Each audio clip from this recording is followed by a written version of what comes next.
Hello my dear buddies, कैसे हो आप सभी। होपफुल आप सब बढ़िया होंगे। एक कैपिटलिस्ट इकोनॉमी के अंदर फुल एम्प्लॉयमेंट रहेगा, अंडर एम्प्लॉयमेंट रहेगा, ओवर फुल एम्प्लॉयमेंट रहेगा। इसके बारे में जो विचार हैं ये दे रहा है केन्स। मैक्रो इकोनॉमिक्स के अंदर जॉन मैनियर्ड केन्स एक तरीके के बहुत बड़े कंट्रीब्यूटर रहे हैं। Is often refer to as the father of macro economics माना जाता है। एक कैपिटलिस्ट इकोनॉमी की यहाँ पर हम बात कर रहे हैं। वैसे तो मैं मानकर चलूँगा कि आपको ये जो बेसिक सी टर्म्स हैं, full employment, over employment, capitalist economy, ये सब पता होंगी। बट स्टिल क्योंकि कैपिटलिज्म को बता पाना थोड़े वर्ड्स में बहुत कम रहता है, इस पर अपने आप में एक बड़ी वीडियो, एक बड़ा कंसेप्ट क्रिएट किया जा सकता है। सिंपली समझना एक दो लाइन के लिए, कैपिटलिस्ट इकोनॉमी हम उन देशों के लिए बात कर रहे हैं, वो कंट्रीज़, वो इकोनॉमीज जहाँ पर गवर्नमेंट आपके प्रोडक्शन, आपके कंजम्पशन में कोई इंटरफेयर नहीं कर रही। आपका प्राइस कोई गवर्नमेंट फिक्स नहीं कर रही है, ऑटोमेटिक डिमांड और सप्लाई की फोर्सेस प्राइस को फिक्स करती हैं। प्राइवेट पीपल फ्री हैं अपने प्रोडक्शन के लिए, अपने कंजम्पशन के लिए, वो अपने प्रॉफिट मोटिव के लिए काम करें। तो हम एक ऐसे देशों की बात कर रहे हैं लाइक अमेरिका, फ्रांस। तो केन्स ने अपने जो विचार दिए हैं उसने कहा है कि ऐसी इकोनॉमीज़ के अंदर, ऐसी कंट्रीज़ के अंदर हमेशा फुल एम्प्लॉयमेंट नहीं रह सकता। एक्चुअली होता क्या है, केन्स ने अपने ये जो विचार दिए या क्यों ज़रूरत पड़ी ऐसा करने के लिए। केन्स से पहले जितने भी इकोनॉमिक्स रहे हैं, केन्स ने उसे क्लासिकल इकोनॉमिक्स कहा है। और क्लासिकल्स ने ये कहा था कि एक डेवलप्ड इकोनॉमी के अंदर हमेशा फुल, एक कैपिटलिस्ट डेवलप्ड इकोनॉमी के अंदर हमेशा फुल एम्प्लॉयमेंट बना रहेगा। लेकिन द ग्रेट डिप्रेशन 1929-1930 के आसपास, जब वो इकोनॉमिक्स हैं जिनको ये कहा था कि हमेशा फुल एम्प्लॉयमेंट बना रहेगा, वो फेल हो गए। क्योंकि उस टाइम पर ग्रेट डिप्रेशन इतना हो गया कि एग्रीगेट डिमांड कम होती चली गई। और क्लासिकल ने ये कहा था कि supply creates its own demand, कि सप्लाई करते चले जाएं, डिमांड ऑटोमेटिक क्रिएट हो जाए। कि बेसिकली जो एक क्लासिकल थे वो सप्लाई साइड इकोनॉमिक्स थे, लेकिन वो फेल हो चुके थे। और वहीं से फिर कहीं ना कहीं केन्स को देखने को मिलता है। तो फर्स्ट पॉइंट से देखते हैं। केन्स ने अपनी एक बुक थी the journal theory of employment, interest and money 1936, उसमें कहा कि एक डेवलप्ड कैपिटलिस्ट इकोनॉमी में ज़रूरी नहीं कि हमेशा फुल एम्प्लॉयमेंट बना रहे, वहाँ पर अनएम्प्लॉयमेंट की सिचुएशन भी होती है और मिलती है, पाई जाती है। उसने इसका रीज़न भी बताया। उसने कहा कि अनएम्प्लॉयमेंट का जो मेन रीज़न है वो है इफ़ेक्टिव डिमांड का या एग्रीगेट डिमांड का कम हो चले जाना। और ये सेकंड पॉइंट ही हमें ये शो करता है कि जो केन्स है वो कैसा इकोनॉमिक्स है, वो डिमांड साइड को शो कर रहा है।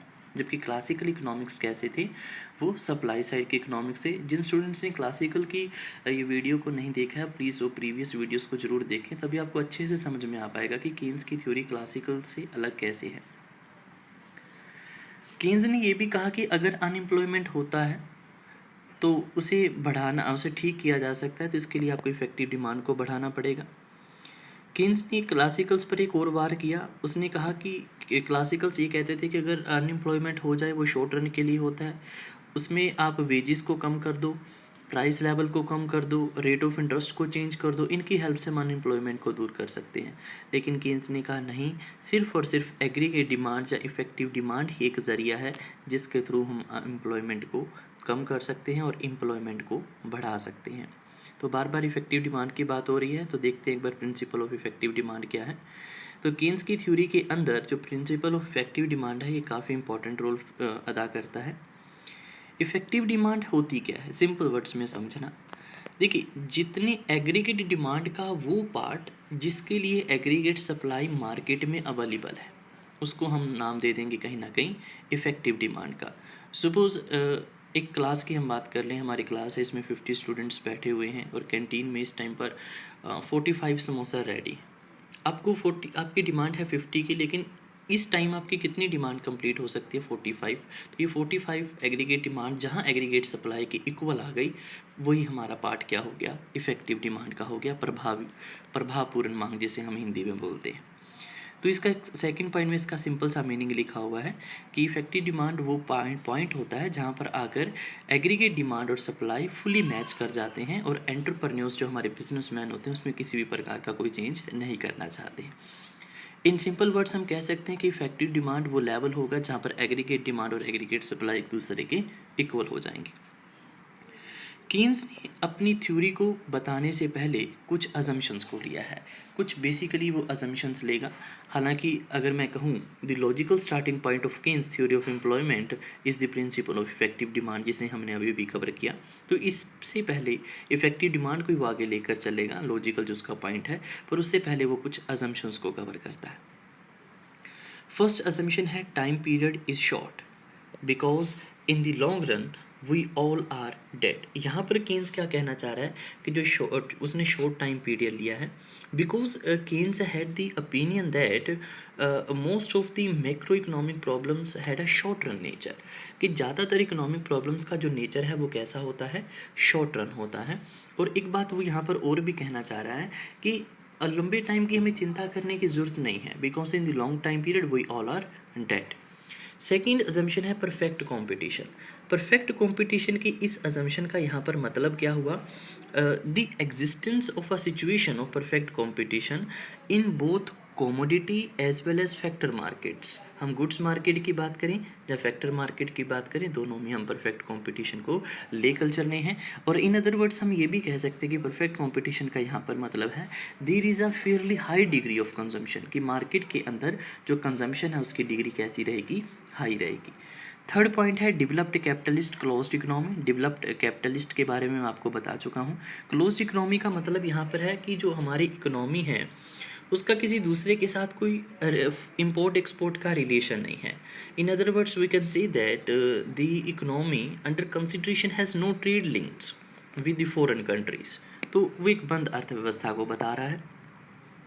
No time lag. No time lag का मतलब ये हुआ कि जिस पीरियड में हमारी इनकम बढ़ रही है उसी टाइम पीरियड में हमारा कंजम्पशन भी बढ़ रहा है, इन्वेस्टमेंट भी बढ़ रहा है। आपने पीछे हमने एक चैप्टर किया था मल्टीप्लायर का, आपने देखा भी होगा, उसमें हमने दिखा था टाइम लैग को, समय अंतराल जिसको बोला जाता है, कि आपने इन्वेस्टमेंट को बढ़ाया, आपकी इनकम कई गुना बढ़ गई, पर उसमें कुछ टाइम लगता है, कुछ साल लगते हैं। लेकिन यहाँ पर नो टाइम लैग का मतलब है कि जैसे ही आपने इन्वेस्टमेंट बढ़ाई तभी आपकी इनकम बढ़ गई, उसी साल में बढ़ गई। तो ये टाइम पीरियड को लेकर नहीं चल रहा है। नेक्स्ट है labour is the only factor of production. Simple सी बात है, केन्स ने अपनी थ्योरी के अंदर जो अपना फैक्टर लिया है वो सिर्फ और सिर्फ किसको लिया है, लेबर को लिया है। नेक्स्ट है diminishing marginal productivity. Diminishing marginal productivity कहने का सेंस यहाँ पर क्या हुआ कि जैसे जैसे हम वेरिएबल फैक्टर की एक यूनिट को बढ़ाते चले जा रहे हैं तो उससे मिलने वाला जो प्रोडक्शन है, जो आउटपुट है, वो क्या होता जा रहा है, डिक्रीज होता जा रहा है, जब वो डिक्रीजिंग रेट से कहीं ना कहीं बढ़ रहा है। नेक्स्ट पॉइंट है हमारे पास एक्सेस कैपेसिटी इज़ अवेलेबल।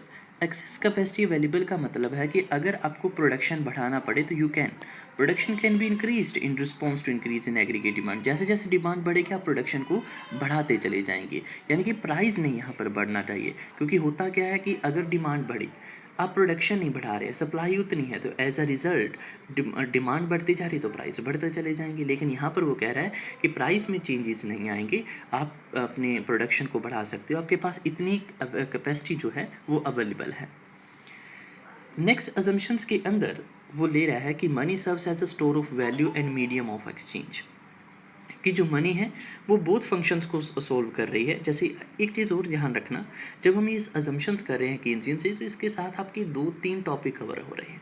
पहला तो ये अजम्पशन का ही कवर हो रहा है, दूसरा ये डिफरेंस आपको पता चल रहा है क्लासिकल से रिलेटेड और केन्सियन से रिलेटेड। क्योंकि हमने इससे पहले जो चैप्टर किया था वो क्लासिकल था, उन्होंने भी अपने जो थॉट्स, अपने विचार दिए थे वो एम्प्लॉयमेंट के बारे में दिए थे, डेवलप्ड कैपिटलिस्ट इकोनॉमी के बारे में बताया था कि हमेशा फुल एम्प्लॉयमेंट बना रहेगा। केन्स सबसे अलग थोड़े अपने विचार दे रहा है। तो दूसरा टॉपिक हमें ये क्लियर होगा कि क्लासिकल और केन्स आपस में डिफरेंट है, कैसे हैं। और तीसरा टॉपिक ये कभी क्लियर होगा कि जो हमारी अजम्पशंस होती हैं लगभग इसी का जो ऑपोजिट होता है वो हमारी क्या होती हैं, क्रिटिसिज्म होती हैं। एक्चुअली एक स्टूडेंट ने वैसे एक क्वेरी भी की थी कि अजम्पशंस होती क्या हैं, जब हम क्यों लेते हैं। देखिए, जब हम कोई थ्योरी को फॉर्मुलेट करते हैं तो we takes initially certain variables and situations as given. हम तो शुरुआत में हम कुछ चीज़ें मान लेते हैं, कुछ वेरिएबल्स, कुछ सिचुएशन ऐसी हैं, because to simplify our understanding of theory, ताकि हमारी थ्योरी अच्छे से और सिंपल उसे क्लियर कर सके। And these are known as assumptions, और यही हमारी अजम्पशंस होती है। एक बात मैं और बता दूं, इन अजम्पशंस को हम कई बार रिलैक्स भी कर देते हैं, पर्टिकुलर एक दो अजम्पशन को हटा कर देखते हैं उस चीज़ को और ज़्यादा रियलिस्टिक बनाने के लिए। मैं आपको लास्ट में एक चीज़ इसमें बताऊंगा भी कि किस तरीके से हम एक आधे अजम्पशन को हटा कर फिर हम इसको और मोर प्रैक्टिकल करने की कोशिश करते हैं। तो इसके साथ मैं आपको ये बताना चाह रहा था कि इस टॉपिक को अच्छे से ध्यान से सुनते चले जाना, क्योंकि इनसे दो तीन ही चीज़ें क्लियर होने वाली हैं, क्रिटिसिज्म भी, क्लासिकल और केन्स का डिफरेंस भी, और साथ के साथ इसके अजम्पशंस को भी हम देखेंगे। तो जैसे क्लासिकल ने क्या कहा था कि मनी का एक ही काम होगा, वो सिर्फ मीडियम ऑफ एक्सचेंज में काम करेगी, लेकिन केन्स ने कहा कि नहीं, वो मीडियम ऑफ एक्सचेंज यानी कि ट्रांजैक्शन मोटिव के साथ साथ वो स्पेकुलेटिव मोटिव, उसे स्टोर ऑफ वैल्यू करके भी रखा जा सकता है। नेक्स्ट असम्पशन है कि जो प्रोडक्ट हैं उसके जो प्राइजेस हैं वो कैसे रहेंगी, फिक्स रहेंगी, और फैक्टर के प्राइजेस भी कैसे रहेंगी, फिक्स रहेंगे। एक्चुअली होता क्या, सपोज अगर फैक्टर के प्राइजेस बढ़ गए, लैंड, लेबर, कैपिटल, एंटरप्रेन्योर, इनके प्राइजेस बढ़ते चले जा रहे हैं, तो उस केस में क्या होगा कि जो प्रोडक्शन करना है, जो आउटपुट है, वो कैसा हो जाएगा, महंगा, और वो हो सकता है कम हो जाए। लेकिन हमें यहाँ पर प्रोडक्शन को कम करना मंजूर नहीं है। So change in total output और income is due to change in aggregate demand. अगर हम आउटपुट को बढ़ा रहे हैं या आउटपुट को कम कर रहे हैं, तो वो सिर्फ और सिर्फ किसकी वजह से, एग्रीगेट डिमांड की वजह से। एग्रीगेट डिमांड बढ़ती जा रही है, हम आउटपुट को भी बढ़ा रहे हैं, एग्रीगेट डिमांड कम होती जा रही है, हम आउटपुट को भी कम कर रहे हैं। हम प्राइसेस की वजह से अपने आउटपुट को चेंज नहीं करेंगे।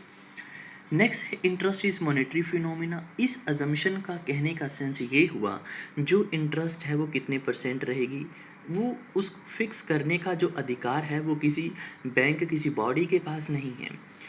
उसको फिक्स करेगा कौन, मॉनेटरी फिनोमिना। मॉनेटरी फिनोमिना कहने का सेंस हुआ जो मार्केट के अंदर फोर्सेस हैं, डिमांड और supply, demand for money and supply of money की जो फोर्सेस हैं वही इंटरेस्ट रेट को फिक्स करेंगी।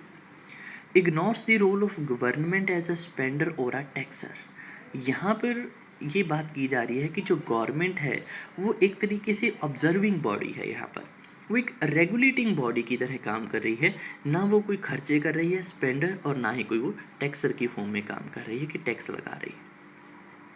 सेविंग इन्वेस्टमेंट फंक्शन की ये अजम्पशन हमें बता रही है कि जो सेविंग है वो डिपेंड करता है हमारी इनकम के ऊपर, और जो हमारा इन्वेस्टमेंट है वो डिपेंड करता है रेट ऑफ इंटरेस्ट पे।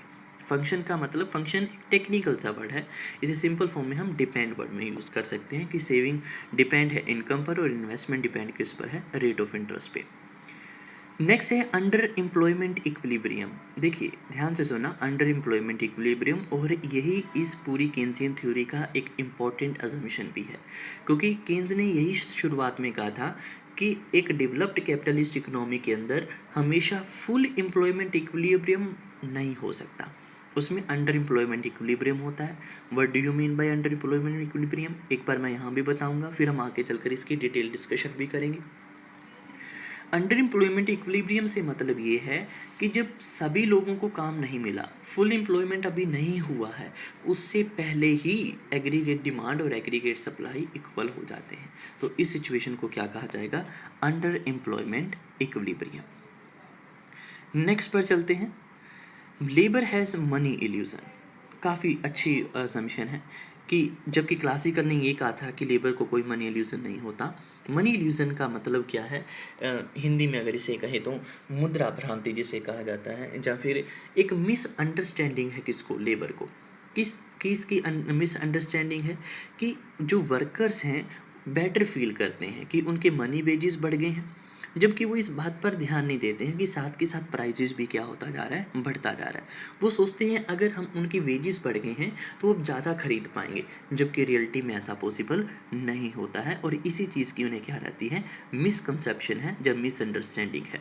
इस चीज़ को मैं आपको बोलकर सुना रहा हूँ, आप लिख कर इसे सोल्व भी कर सकते हैं। एक छोटा सा एग्जाम्पल मैं आपको बताता हूँ। सपोज लेबर की मनी वेजेस हैं 300, और इस 300 मनी वेजेस से वो मार्केट में कितना खरीद सकता है, वो होंगे रियल वेजेस, जिसको वास्तविक कहीं ना कहीं मजदूरी बोली जाएगी, और कहीं ना कहीं मनी वेजेस को क्या बोला जाएगा, जो मुद्रा के रूप में उसको मजदूरी मिल रही है। मानकर वो 300 है, और 300 में वो मार्केट में जाता है, और सपोज वो वीट ही परचेज करता है, और वीट का प्राइस है ₹20 पर केजी, तो 300 उसके मनी वेजेस हैं, 20 रुपये के हिसाब से जो उसका प्राइस है वीट का, वो 15 केजी खरीद सकता है। तो रियल वेजेस जब उसकी परचेजिंग पावर कितनी हुई, 15 केजी। मान कर चलते हैं कि उसके मनी वेजेस बढ़ गए 10% से। अब 300 का 10% कितना हुआ? 30। तो मनी वेजेस 300 से बढ़कर कितने हो गए? 330। On the other hand prices भी वीट के बढ़ गए 20% से। मनी वेजेस 10% से बढ़े हैं, प्राइजेस 20% से बढ़ गए हैं। पहले प्राइस 20 रुपीज़ पर केजी था, अब 20% से बढ़ने का मतलब प्राइजेस कितने हो गए? 22। अब भी डिवाइड करके देखो आप, 330 डिवाइडेड बाई 22, अब भी वीट कितनी आएगी? 15 केजी। लेकिन यहीं लेबर को क्या रहता है? इल्यूज़न रहता है, भ्रांति रहती है, भ्रम रहता है कि उनके मनी वेजेस बढ़ गए हैं, हो सकता है वो ज़्यादा खरीद सकें। लेकिन नहीं, प्राइजेस बढ़ने के साथ साथ अभी भी उनकी जो रियल वेजेस है वो कैसी है? अनचेंज्ड है, वो कॉन्स्टेंट है, वो फिक्स्ड है, उसमें कोई भी चेंज नहीं आ रहा। यही मनी इल्यूज़न है। Next one is a wage rigidity. जो क्लासिकल इकोनॉमिक्स थे वो कहते थे हम वेजेस को कितना ही कम कर सकते हैं और कितना ही ज़्यादा कर सकते हैं। लेकिन केन्स ने कहा it is not possible because prices और वेजेस आर स्टिकी। ये बहुत स्टिकी होते हैं, इन्हें हम जल्दी से चेंज नहीं कर सकते हैं। आप वेजेस को अगर डाउनवर्डिंग फॉर्म में भी स्पेशली देखा जाए तो आप एक लिमिट से कम इन्हें कर ही नहीं सकते हो सकता है जो बड़ी बड़ी लेबर की यूनियंस हैं वो स्ट्राइक कर दें, या फिर गवर्नमेंट ने ऐसे लॉज बना रखे हैं कि आप इस लेवल से कम किसी को वेजेस, जब गवर्नमेंट ने कुछ ऐसे लॉज बना रखे हैं कि आप इस लेवल से कम किसी को वेजेस दे ही नहीं सकते, जहाँ कुछ ह्यूमन राइट्स वेलफेयर स्कीम्स हैं। तो केन्स ने ये माना कि आप वेजेस को एक लिमिट से कम नहीं कर सकते हो और वेजेस को कम कर सकते करके आप एम्प्लॉयमेंट को नहीं बढ़ा सकते हो, जो कि क्लासिकल्स ने ये कहा था कि वेजेस को कम कर दीजिए और हम एम्प्लॉयमेंट को बढ़ा देंगे। So that's not possible. So these are the basic important points as well as assumptions of Keynesian theory. Let's move further. Keynesian theory of income determination में हम इसका थोड़ी explanation देखते हैं।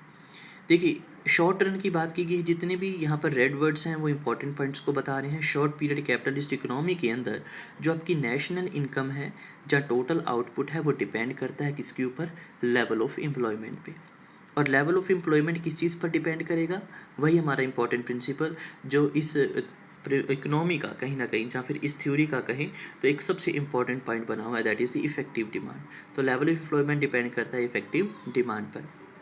इसको सिम्बोलिकली देखते हैं। वाई का मतलब यहाँ पर नेशनल इनकम से है और वो डिपेंड करता है एन का मतलब लेवल ऑफ एम्प्लॉयमेंट, और लेवल ऑफ एम्प्लॉयमेंट आगे डिपेंड कर रहा है फर्दर इफेक्टिव डिमांड पर। और इफेक्टिव डिमांड सभी को पता है कहाँ पर होगी? जहाँ एग्रीगेट डिमांड एग्रीगेट सप्लाई के इक्वल हो जाएगा। अब एग्रीगेट डिमांड किन किन चीज़ों पर डिपेंड करती है और एग्रीगेट सप्लाई किन किन चीज़ों पर डिपेंड करती है, इसकी एक डायग्राम यहाँ पर शो किया गया है। सबसे स्टार्टिंग में देखो, यहाँ पर बिल्कुल अबव में एक चीज़ मैं और बता दूं कि जो केन्जियन की थ्योरी ऑफ एम्प्लॉयमेंट है, ये एक चीज़ और बताना आपको चाह रही है कि जो टोटल एम्प्लॉयमेंट है ये इक्वल होता है टोटल आउटपुट के, और जो टोटल आउटपुट होगा वो इक्वल होगा टोटल इनकम या नेशनल इनकम के, या एग्रीगेट इनकम के। और इन तीनों को ही इक्वल होना पड़ेगा किसकी? इफेक्टिव डिमांड की। इफेक्टिव डिमांड दो चीज़ों पर डिपेंड करेगी, एग्रीगेट सप्लाई और एग्रीगेट डिमांड। एग्रीगेट सप्लाई फिर दो चीज़ों पर डिपेंड करती है, यहाँ पर मैं लिखना भूल गया हूँ, आप लिख लें। एक होगा नॉर्मल प्रॉफिट और दूसरा होगा फैक्टर के प्राइजेस। देखिए, एक प्रोड्यूसर, एक फर्म अपनी सप्लाई, अपने प्रोडक्शन को अफेक्टेड मानेगी कब? अगर उसे नॉर्मल प्रॉफिट मिल ही नहीं रहे होंगे तो वो उसका जो प्रोडक्शन है वो अफेक्टेड होगा, प्रभाव होगा। और दूसरा, अगर फैक्टर के प्राइजेस बढ़ जाएं, लेबर महंगी हो जाए, या प्रोडक्शन करना महंगा हो रहा है आपको, लेबर लैंड के प्राइजेस बढ़ते जा रहे हैं, तो ये चीज़ें भी अफेक्ट करती हैं। तो यहाँ पर दो चीज़ें के बारे में बताया हुआ है। एक्चुअली स्टेबल के बारे में वो सारे ही सिंपल से पॉइंट हैं जिन्हें हम ऑलरेडी प्रीवियस चैप्टर्स में कवर कर चुके हैं। Aggregate demand, aggregate supply. अब एग्रीगेट डिमांड दो चीज़ों पर डिपेंड कर रहा है, कंजम्पशन और इन्वेस्टमेंट, और हमने कंप्लीट चैप्टर देखा है कंजम्पशन का। तो यहाँ पर मैं इन चीज़ों के बारे में फिर पूरी तरह से ज़्यादा लंबा चौड़ा नहीं बता पाऊँगा आप, क्योंकि हमें इन चीज़ों के बारे में ऑलरेडी पता है। कंजम्पशन साइज ऑफ टू, जैसे हमने देखा भी था कि इनकम के अलग अलग लेवल पर कंजम्पशन अलग अलग कितना रहेगा, और प्रोपेंसिटी टू कंज्यूम आगे फिर डिपेंड करेगी किस पर? एवरेज, जिसके दो टाइप्स हमने देखे थे, average propensity to consume and marginal propensity to consume. इस तरीके से टेबल बताई हुई है। ये रही हमारे पास एग्रीगेट सप्लाई, क्या होती है, एग्रीगेट डिमांड क्या है, consumption, average propensity to consume, marginal propensity to consume, फिर वो दो चीज़ों पर डिपेंड है, नेशनल इनकम। नेक्स्ट यहाँ पर हमने डायग्राम में देखा इन्वेस्टमेंट, वो फिर दो चीज़ों पर डिपेंड है, marginal efficiency of capital and rate of interest. Margin efficiency of capital जिसे हम ऑलरेडी देख चुके हैं, एक्सपेक्टेड प्रॉफिट, फिर ये दो पार्ट्स में दो चीज़ों पर डिपेंड करता है, prospective yield and supply price. Rate of interest की बात की जाए तो ये क्वांटिटी ऑफ मनी या सप्लाई ऑफ मनी इसी का नाम है, और लिक्विडिटी प्रेफरेंस पर। अब शॉर्ट पीरियड है तो क्वांटिटी ऑफ मनी फिक्स है, लिक्विडिटी प्रेफरेंस का मतलब होता है कि डिमांड, आप पैसे को कितना डिमांड अपने पास रखना चाहते हो, वो तीन चीज़ों पर डिपेंड करता है। कि या फिर ऐसे माने कि जो डिमांड फॉर मनी है, या लिक्विडिटी प्रेफरेंस का सिंपल मतलब होता है जो डिमांड फॉर मनी, लोग अपने पास पैसा कैश में कितना रखना चाह रहे हैं, वो क्यों रखना चाहते हैं, तो इसके तीन मोटिव बताए हैं, transaction motive, precautionary motive, speculative motive. तो एक इम्पॉर्टेंट पॉइंट है, इसे हमने पहले नहीं कवर किया हुआ, तो इसे मैं यहाँ पर बताता हूँ, बाकी सबको ब्रीफली यहाँ पर एक्सप्लेन किया हुआ है। आप वीडियो को पॉज करके, नहीं तो आपके पास पीपीटी है मेरी, तो आप वहाँ से इसे देख सकते हैं। तो लिक्विडिटी प्रेफरेंस पर आते हैं। लिक्विडिटी प्रेफरेंस का मतलब होता है जो लोग डिमांड करते हैं मनी की अपने पास कैश में रखने की। देखो सिंपल वर्ड्स में जो रेड वर्ड है इसमें बिल्कुल इसका एग्जैक्ट मीनिंग बताया। Liquidity preference, demand for money to hold cash, cash में जो हम पैसा रखना चाहते हैं। तीन मोटिव बताए गए हैं, ट्रांजैक्शन मोटिव केन्स बता रहा है। एक्चुअली ये मोटिव क्लासिकल्स ने भी कहा था कि हम ट्रांजैक्शन के लिए मनी की डिमांड करते हैं, लेकिन केन्स ने कहा कि सिर्फ ट्रांजैक्शन के लिए नहीं बाकियों के लिए भी डिमांड की जाती है, इसलिए यहाँ पर मोटिव्स बढ़ गए। तो ट्रांजैक्शन मोटिव जो डे टू डे लाइफ हमारे करंट ट्रांजैक्शंस होती हैं बिजनेस की या इंडिविजुअल्स की, उसे पूरा करने के लिए। नेक्स्ट है प्रिकॉशनरी मोटिव, जो सावधानी के लिए हम पैसा कैश में रखना पसंद करते हैं, जैसे आगे चलकर कोई अनएम्प्लॉय ना हो जाए, जैसे लगता है कोई बीमारी, सिकनेस वगैरह, कोई एक्सीडेंट प्रॉब्लम, या फिर अनसिन कंटीजेंसीज रहती हैं, अनसर्टेन पेरिल्स, जैसे कोरोना का टाइम चल रहा है, कुछ नहीं पता कि आने वाले टाइम में फ्यूचर अनसर्टेन है क्या होगा, तो उसके लिए जो पैसा हम सावधानी के लिए बचा कर रखते हैं, तो इसलिए भी लोग पैसा कैश में रखना पसंद करते हैं। ये सेकंड मोटिव है।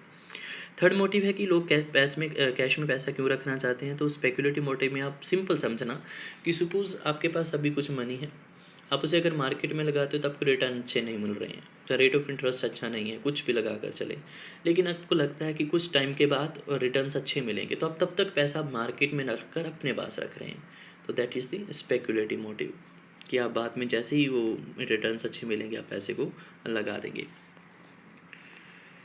अब बात फिर से आ जाएगी इफेक्टिव डिमांड पर घूम फिर के, और इक्विलिब्रियम पर, कि एम्प्लॉयमेंट कहाँ पर होगा। तो इसके लिए एक टेबल बताई गई है, सिंपल सी ये टेबल है। स्टार्टिंग में एम्प्लॉयमेंट है, फिर एग्रीगेट सप्लाई, एग्रीगेट डिमांड। तो आपको पता हो जाना चाहिए कि इफेक्टिव डिमांड कहाँ होगी, चाहे एग्रीगेट डिमांड और एग्रीगेट सप्लाई इक्वल हो जाएंगे। थोड़ा सा समझना इस टेबल को।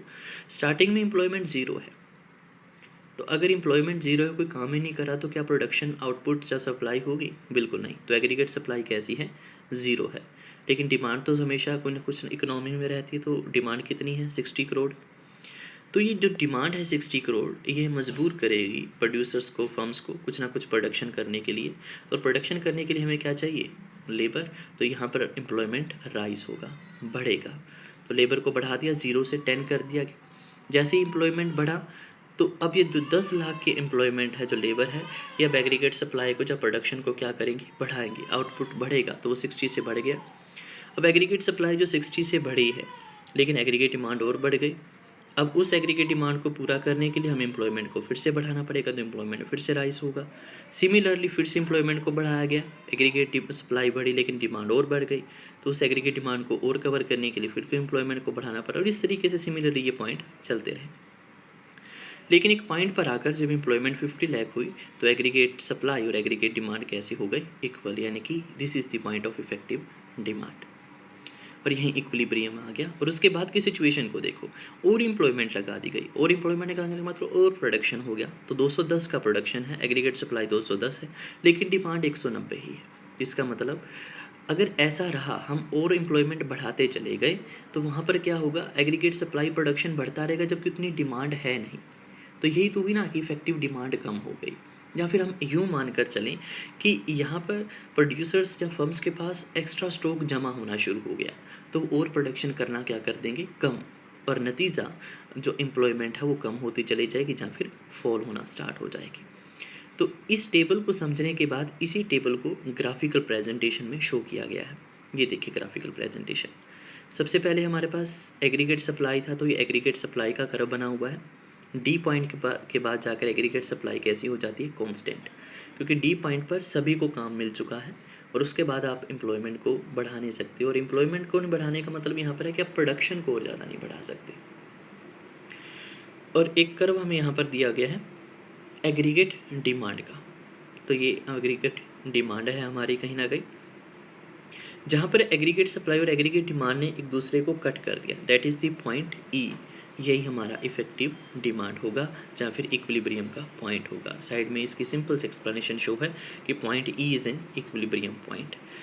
एक चीज़ और इस डायग्राम में हम समझेंगे कि व्हाट हैपन्स अगर हम ई से आगे बढ़ते हैं तो क्या होगा और ई से पीछे जाते हैं तो क्या होता है।